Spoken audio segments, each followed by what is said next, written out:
Hey! Eh bien salut tout le monde, c'est Virtuose. Aujourd'hui on se retrouve pour une nouvelle vidéo sur Photoshop. Donc là on est actuellement sur ma chaîne YouTube. Donc comme vous pouvez voir, j'ai fait ma nouvelle bannière il n'y a pas très longtemps, il y a à peu près 4 heures de ça. Donc un ami à moi m'a aidé à voir Photoshop. Donc je vais vous montrer pour débuter comme moi-même je débute, comment faire des belles bannières dans le même style que la bannière que vous voyez là. Donc on se retrouve sur Photoshop. Voilà. Donc pour les dimensions, je les ai notées parce que c'est dur à se rappeler comme ça. Donc c'est 2560 sur 1440. Voilà. Il faut toujours mettre en pixels parce qu'après les pouces et les centimètres ça va faire tout petit. Donc je vous conseille pixels. Bah, je vous conseille ces pixels de toute façon. Voilà. Après vous mettez un nom. Vous mettez OK. Ah, désolé, je suis occupé, mec. Voilà, donc je vais agrandir pour que vous voyez à peu près bien. Alors je vais le mettre à 38. Voilà. Donc je vais importer. Donc je vous conseille pour ceux qui débutent d'aller sur Google et de marquer dimension de bannière chaîne YouTube. Et vous allez tomber sur le premier lien qui va apparaître. Ça sera un lien et ils vont vous proposer de télécharger en fait comment vous dire ça, un modèle comme moi j'ai fait, qui est là, qui va apparaître normalement. Alors, monsieur va apparaître. Voilà. Donc vous allez avoir ce modèle qu'ensuite vous allez avoir dans vos téléchargements normalement si vous ouvrez vos fichiers dans vos téléchargements. C'est un modèle de bannière en gros. C'est comment vous dire. Moi personnellement je trouve vu que je débute, pour moi c'est le mieux parce que franchement les dimensions c'est assez chaud à refaire pareil avec des traits quoi. Donc je vous conseille de faire comme moi pour ceux qui débutent. Voilà. Alors là j'ai placé le schéma.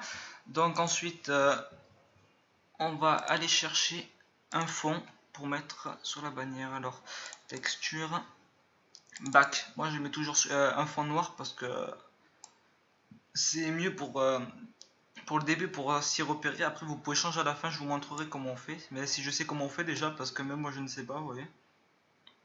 Donc il faut essayer de cadrer à peu près entre les lignes blanches en fait. Vous voyez, comment vous dire, en gros, pour PC, les dimensions sont de ce carré là. Après ça c'est tablette. Vous voyez, c'est marqué desktop max, tablette et desktop minimum and mobile. Donc vu qu'on est sur PC, on va le mettre en large. Voilà.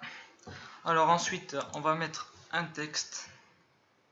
Petit monsieur, voilà. Alors, un texte. 12, c'est un peu petit, on va le mettre à 50. Alors, virtuose. Ah oui, mince, c'est vrai, ça me le met en noir, ça j'avais oublié. Donc, hop, vous voyez, on peut changer les couleurs comme ça. Alors, ensuite, en fait, 50, ça fait un peu petit, donc on va le mettre à 200, je pense.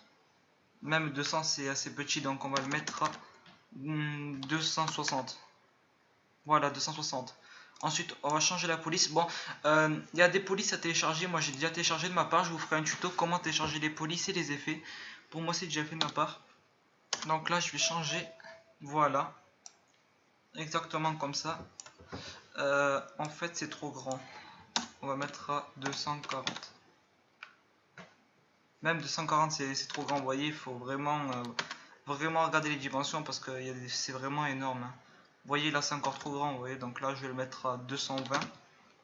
Voilà, 220 c'est bien. Donc là on va essayer de le cadrer. À peu près, on va dire. Voilà, juste ici.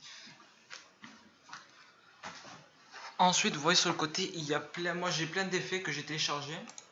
Il y en a vraiment pas mal. Il y en a vraiment pas mal, vous voyez, il y en a beaucoup. Hein.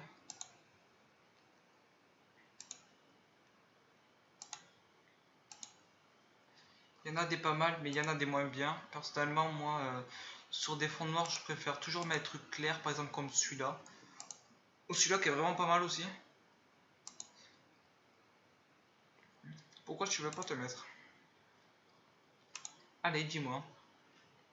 Bon, ben, lui, il ne veut pas. Voilà, lui, par exemple. Moi, je vais le mettre de ma part en rouge. Voilà. Donc, je vais déplacer le texte.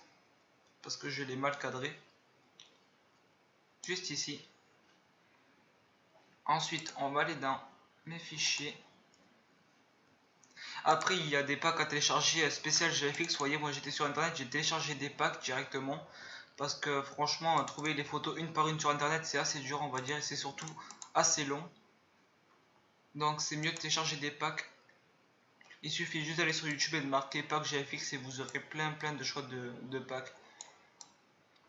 Sinon, j'essaierai de vous mettre des liens dans la description pour directement télécharger des packs pour ceux qui savent pas trop comment chercher.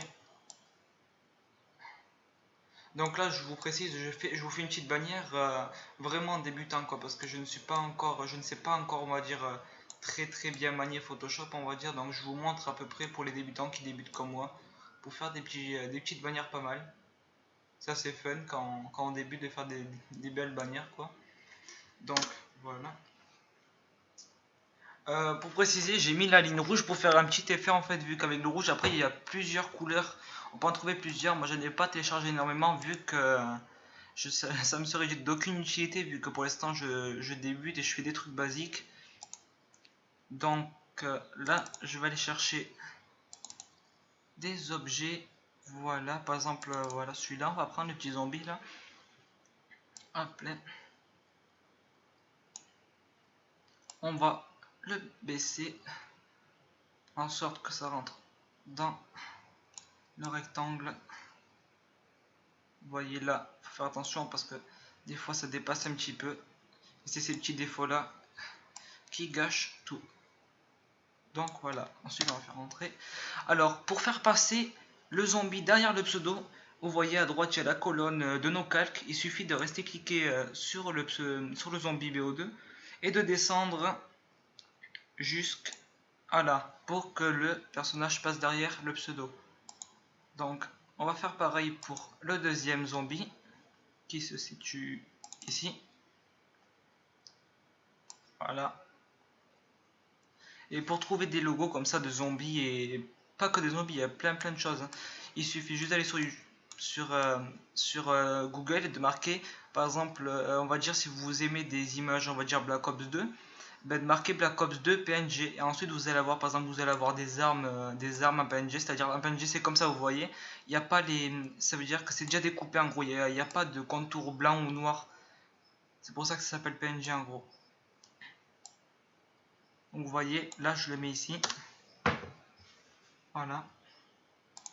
Ensuite, on va mettre le petit Mario que j'ai téléchargé. Je ne sais pas du tout s'il est... Ah ben si, voilà. Ben nickel. On va essayer de le mettre juste ici, vous voyez. On va le réduire un petit peu de taille parce qu'il est un peu grand. Et le rentrer un peu sur le côté comme ça.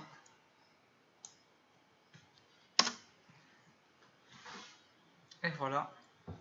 Donc après qu'est-ce que je... Bah voilà c'est tout. Bah, après il y a plein de choses qu'on peut faire, mais il faut trouver les bonnes images et avoir de l'imagination. Moi vous voyez, j'ai eu cette idée parce que j'ai vu une bannière qui m'a inspiré en fait. Du coup j'ai reproduit, on va dire, approximativement, vous voyez, à peu près la même, mais pas du tout dans le même style. Donc après c'est chacun ses goûts bien sûr, c'est chacun son imagination. Personnellement moi je me suis on va dire assez amusé à la faire cette bannière parce que c'est fun. C'est fun, il faut surtout on va dire trouver les bonnes images, savoir bien dimensionner, vous voyez. Donc franchement vous voyez ça fait à peine depuis hier que j'utilise Photoshop et on va dire bon ça va pour un début, je me débrouille pas si mal. Donc j'espère que cette vidéo vous aura plu et qu'elle vous aura aidé surtout pour les débutants Photoshop. Et sur ce je vous souhaite à tous une très bonne soirée et je vous dis ciao.